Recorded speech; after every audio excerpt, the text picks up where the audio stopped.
There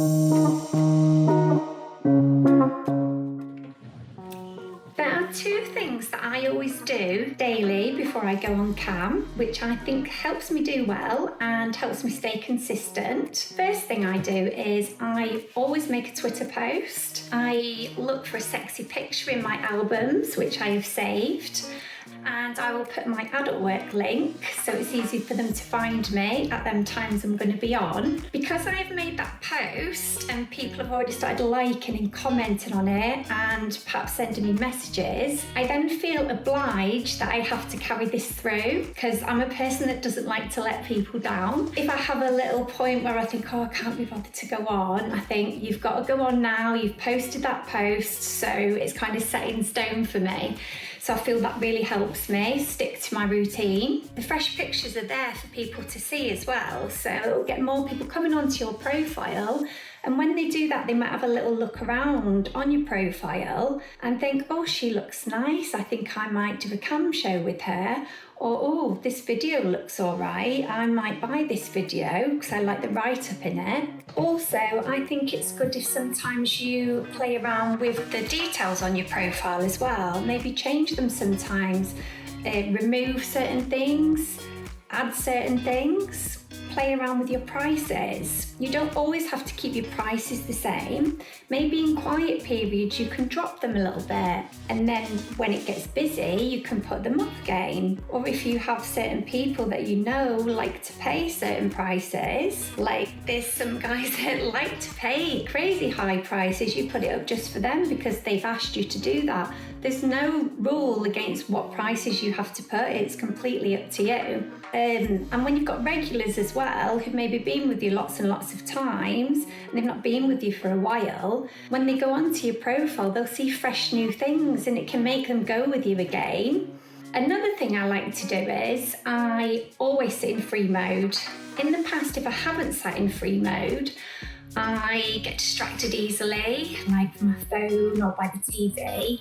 I also feel like if I'm in free mode, it's work time and I can take advantage of all the traffic passing through. The guys get to see me in my sexy outfits. I can chat to them and I can flirt with them. So this helps me entice the guys and hopefully gain some shows. A few things I always do if I want more eyes on my profile, more attention on my profile is, without fail, I always pay for direct cam positioning. So I will pay for all my hours a couple of hours before I'm going to do my first hour on cam. So that's all ready, that's all done for the whole day, night that I'm going to be on cam. I think that paying for direct cam positioning is essential for me because sometimes there are 600, 700, 800 girls online. And I want to be one of the first people that the guys are seeing. I feel like I have more chance. Don't want to get lost amongst the girls and the men not even manage to get up to the last pages to see me. So I will pay for that. I think it's a major part of me doing well, being on the front page. I will as well pay to be featured because I think being featured helps you stand out. It's just another part of the site where you are coming to the forefront and not getting lost within the thousands of other girls within the site. Another thing is sometimes I will fiddle around my prices. We'll put them a little bit higher sometimes, a little bit lower. It can draw in different kinds of guys, because not all guys have a lot of money or spare money. They have certain amounts of money they are willing to spend. So you can draw in different types of customers doing that. Also, I will switch it up with my outfits that I have on in my pictures. I'll take new pictures, fresh pictures to put on, because I think it might boost the algorithm on adult work. Putting new pictures on, new videos.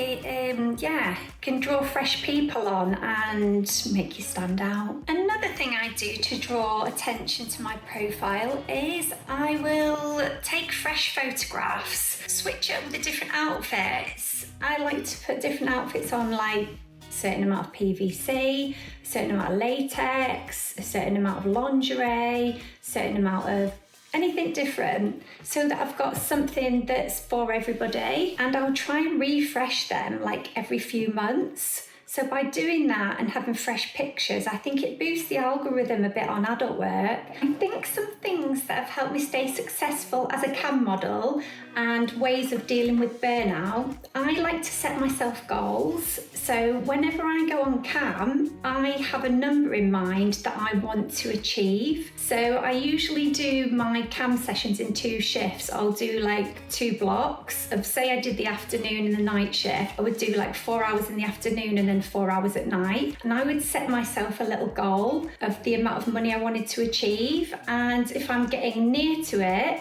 then I'll go over my times a little bit to try and get near to it. Also, I'll give myself treats if I set certain goals for a week or a month. I'm a person that works very well with incentives, so I think that helps me be successful as well. I will go like a few months in a row and I can kind of sense when it's getting a little bit tiring or maybe it's going through some quiet periods. I will then maybe like book a little trip away to see people or book a day out. So I have something to look forward to. If I'm having a particularly like quiet day or I'm feeling tired, I'll think, right, this day next week, you're going to go out and treat yourself or you're going to meet up with friends. I think those things are important than just work. You do have to have a little bit of other things to look forward to. And I have found that that's really helped me because you can come back to it fresh and start over instead of just keep going, because you will eventually burn out.